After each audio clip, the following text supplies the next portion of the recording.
Yes, tarehe 8 mwezi wa 11 mwaka 2025. Mabibi na mabwana, habari za wakati huu. Leo bwana nimekuja na issue moja ambayo natamani sana watu muweze kuielewa. Unafahamu kwa hivi sasa dunia ni kama ipo kwenye kutengeneza mifumo ya kujilinda zaidi kuliko kutengeneza mifumo ya uwepo wa amani zaidi. Sijui kama hicho kitu watu wengi mtakuwa mmekiona au inawezekana mimi nafikiria nje ya box. Kwa nini nasemea hivi? Hivi sasa kumekuwa na mtiririko au mfululizo wa makombora kurejea tena katika bara la Ulaya. Lakini swali hapa la msingi linalobaki, je, makombora haya yanaelekezwa wapi? Makombora haya yanaandaliwa kwa ajili ya nani? Makombora haya yanatengenezwa yakielekea wapi? Hili ndio swali la msingi sana ambalo watu mnatakiwa kujiuliza. Na hapa pengine watu mnaweza mkasema, Mr. Guido anasema makombora yanarejea tena Ulaya, kwani yalikuwa yametoka au ilikuwaje? Sasa hapa nataka mpate ufafanuzi mzuri sana juu hiki ambacho ninakifikiria.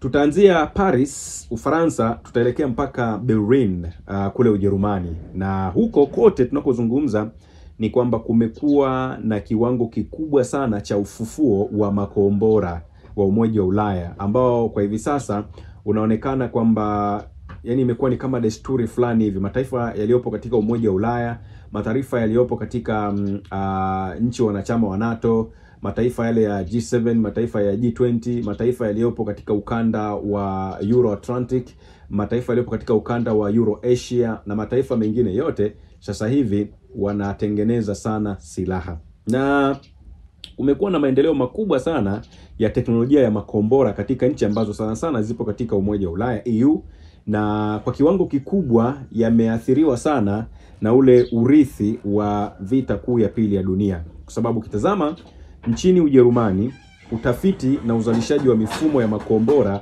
ulisitishwa baada ya mwaka 1945. Huo ndio urithi au tunasema uzalishaji wa makombora ndio ulisitishwa. Lakini walisitisha sio kwa sababu hawakuwa na uwezo wa kutengeneza makombora, hapana. Walikuwa na uwezo wa kufanya utafiti, lakini pia walikuwa na uwezo mkubwa sana wa kutengeneza teknolojia za makombora duniani. Lakini baadaye tukaona Uingereza pamoja na Ufaransa na mataifa mengine waliendelea kukuza program zao huru, sana sana program za nyuklia pamoja na makombora. Lakini ushirikiano sasa wa mataifa haya ambao nimekutajia, Ujerumani, Uingereza, Ufaransa na mataifa mengine, walianza kuwa na ushirikiano mzuri zaidi katika sekta rasmi kwenye mwaka 1960 hivi, yani baada ya miaka 15 baada ya vita ya pili ya dunia. Sasa leo mataifa mengi sana ya EU yamekwenda mbali zaidi, na hivi sasa zamani, yani sijui kama zamani walikuwa wao ni wazalishaji zaidi wa hayo makombora.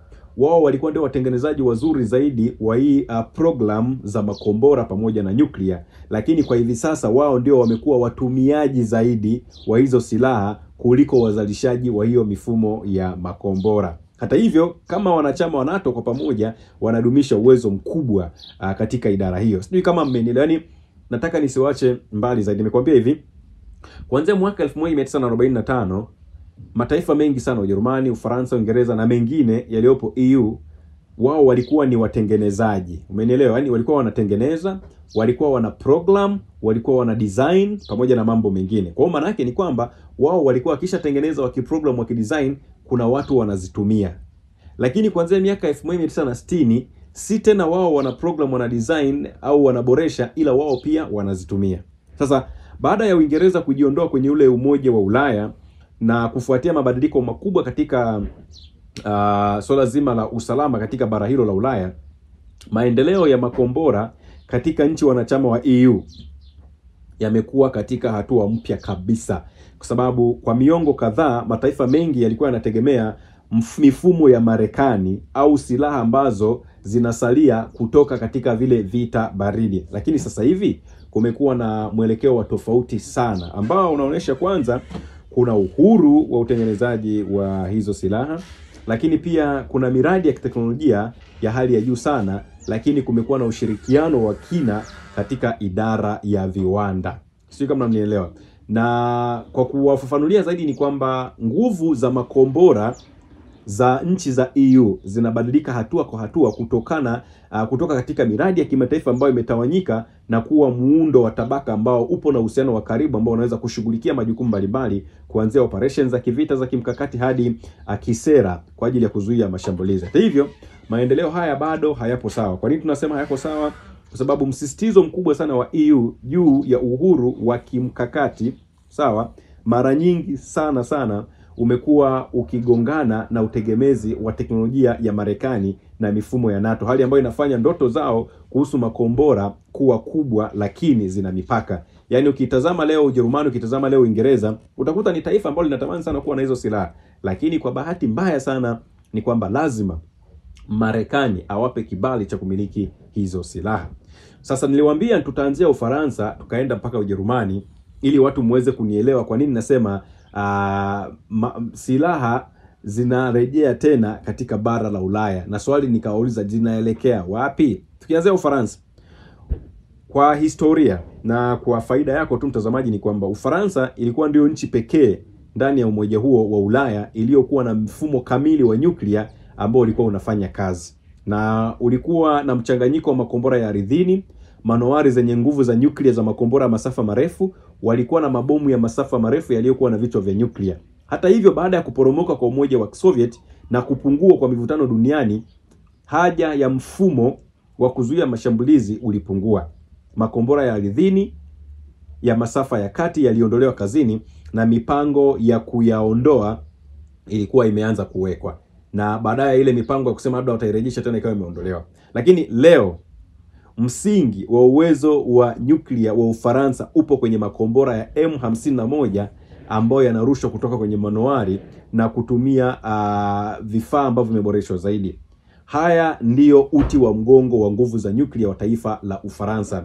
Hii M51 ina uwezo wa kuruka hadi kilomita 8,000 na inabeba vichwa vingi vya kivita ambavyo vinaweza vikalenga maeneo tofauti tofauti. Huwa mnasikia tunasema kitu kinaitwa MIRVs. Na makombora haya yameendelea kuboreshwa, na angalau manowari moja kati ya 4 huwa zipo katika doria wakati wote, kila moja ikiwa na makombora 16, idadi ambayo ni ya kutosha kwa ajili ya kulinda amani katika taifa hilo la Ufaransa.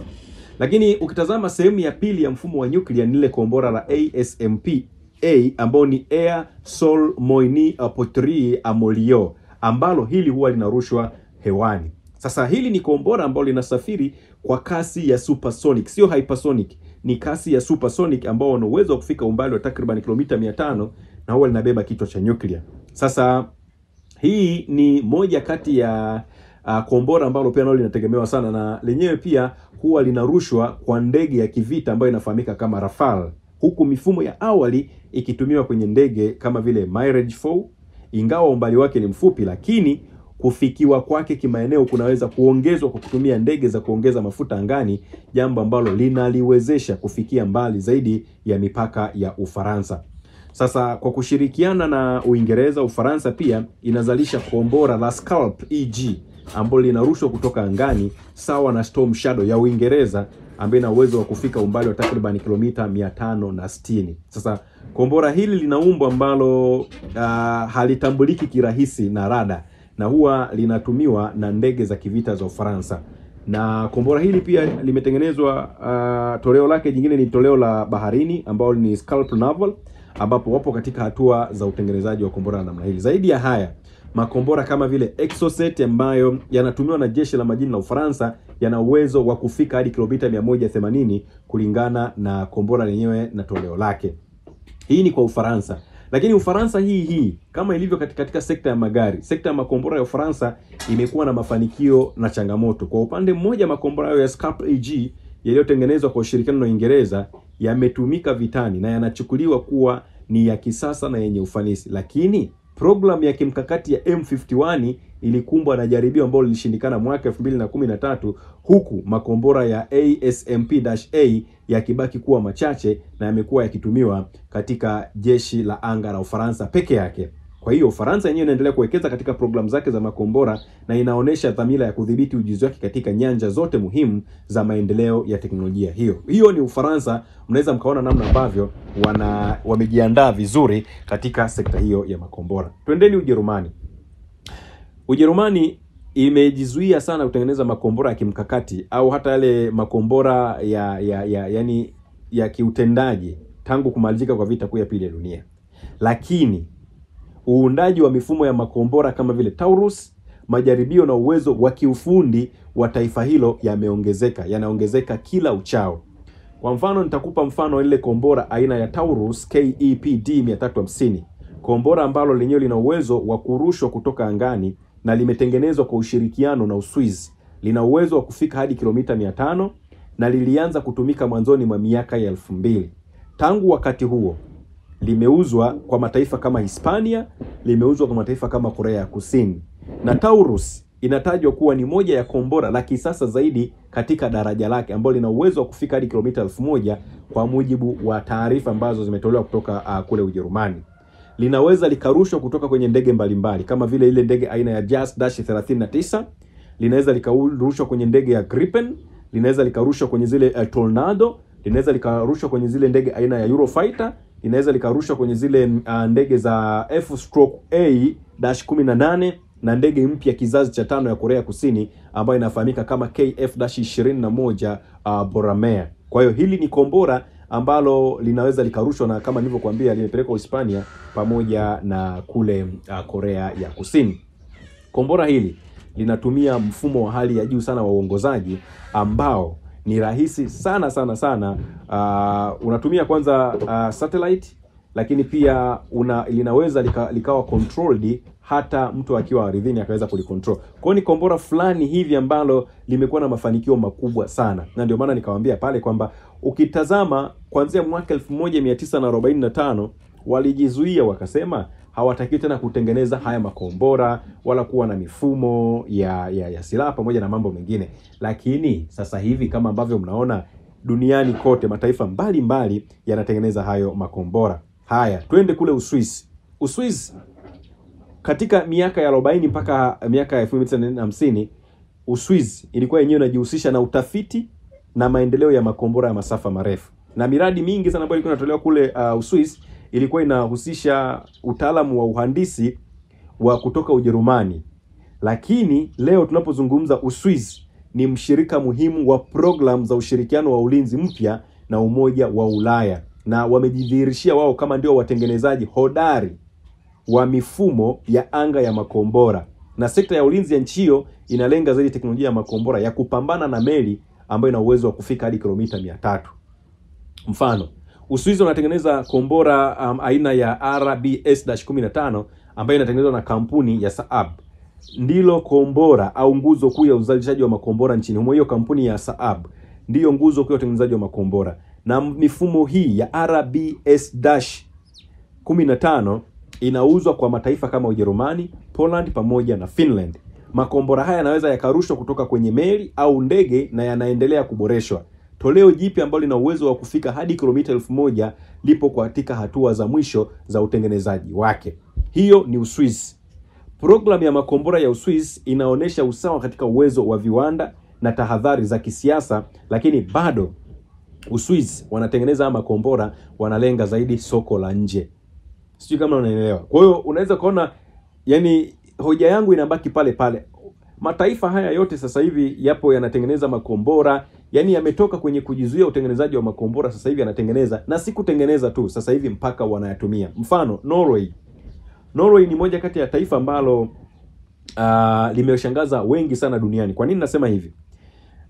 Norway ni taifa ambalo kwa hivi sasa imekuwa ni kama kiungo mchezeshaji kwenye mpira. Yani kama ulivyokuwa unaiona Yanga mtu kama Aucho, yani ndio Norway sasa hivi. Norway sasa hivi amekuwa ni kama kiungo mchezeshaji kwenye masuala mazima ya uzalishaji pamoja na uuzaji wa makombora katika bara la Ulaya. Mfano, ukitazama ile kampuni ya Kongsberg Defence pamoja na Aerospace wanazalisha zile Naval Strike Missile NSM ambazo zenyewe ni kwa ajili ya majini.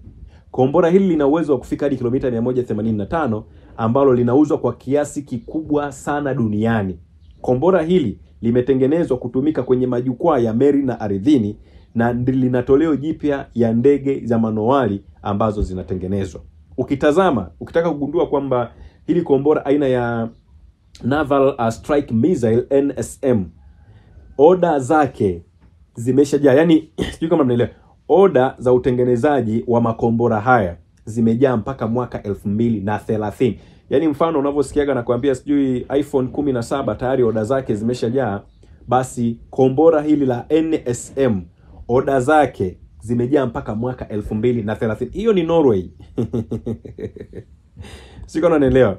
Makombora haya yanatolewa sana sana kwa nchi kama Uingereza, Uholanzi, Australia, Ubelgiji, Lithuania pamoja na Poland, na ni makombora madogo, ni makombora ambayo ni nafuu, lakini yanatumia vifaa ambavyo vina uwezo wa kutambua mionzi ambayo ni ya kifaa cha adui katika hatua za mwisho za urushaji.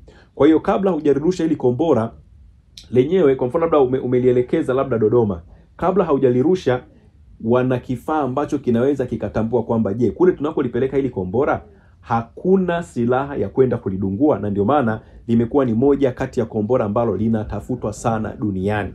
Kwa hiyo unapozungumzia Norway, yani watu wengi sana yani wanashangaa kwamba yani imefikaje mpaka hili kombora ambalo la NSM lenyewe linafanana na zile Storm Shadow za Uingereza, lakini ni dogo, ni jepesi zaidi na ni gumu kulilenga kutokana kwenye mifumo ya ulinzi wa anga. Sasa kama ambavyo tunaendelea kuuliza swali langu la msingi, kama Norway yenyewe ipo katika hatua hiyo, je, hizi silaha zote zinatengenezwa, zinarudi, zinakwenda wapi? Yani hilo ndio swali la msingi ambalo mabibi na mabwana ni lazima muweze kujiuliza. Kwa hiyo nchi nyingi za Ulaya zimekuwa zikijihusisha pia na utengenezaji wa haya makombora, ingawa sasa hivi mataifa mengi sana ya Ulaya wamekuwa ni watumiaji zaidi wa makombora kuliko watengenezaji kama ilivyokuwa mwaka 1945. Program ambazo zinatumika, kwa mfano ukitazama lile kombora la Italia linafahamika kama Automat, ni moja ya makombora ambayo imethibitisha kiwango cha hali ya juu sana cha ubora duniani. Hadi sasa mataifa mengi ya makombora ya mataifa mengi ya nchi za EU hayana makombora ya masafa marefu ambayo yanazidi kilomita 150. Poland inakaribia kuvuka kiwango hicho kwa sababu walinunua ile mifumo ya ulinzi kama K2-39 Chunmoo kutoka Korea Kusini, ambayo linaweza likabadilisha mfumo wake wa masafa kutoka kilomita 36 hadi kilomita 300. Na Poland imepokea zile tunasema vile vizindua au virushaji kwa maana zile high mobility artillery system ambayo inafahamika kama HIMARS kutoka Marekani, ambavyo vinaweza vikatumia makombora ya ATACMS ambayo yanaweza kusafiri umbali wa kilomita mpaka 300. Kwa hiyo hali kama hii inaonekana katika maeneo mengi zaidi, ikiwemo Brazil, ikiwemo mataifa ya Baltic ambayo yanategemea zaidi mifumo kutoka nje, hasa silaha kutoka Marekani na zile zinazotolewa na NATO. Lakini jeshi la majini la Ulaya pia linatumia makombora ya kupambana na meli ambayo yana uwezo wa kufika hadi kilomita 200 kama vile zile Harpoon ambayo inatengenezwa na Marekani. Pengine hoja muhimu ambayo najaribu kuambia ni kwamba mifumo mingi ya makombora ya EU inabaki kuwa na mafanikio kwenye maandishi, lakini kwenye maonesho, lakini bado haijawahi kupelekwa kwenye vita moja kwa moja. Naomba nirudie tena. Mifumo mingi ya nchi ikiwemo nchi za Baltic ambazo zinategemea zaidi mifumo kutoka nje, yani wana mifumo ya makombora ambayo kwenye maandishi, kwenye kutengenezaji wake inaonyesha na ufanikio makubwa, lakini bado haijawahi kutumiwa katika eneo la vita.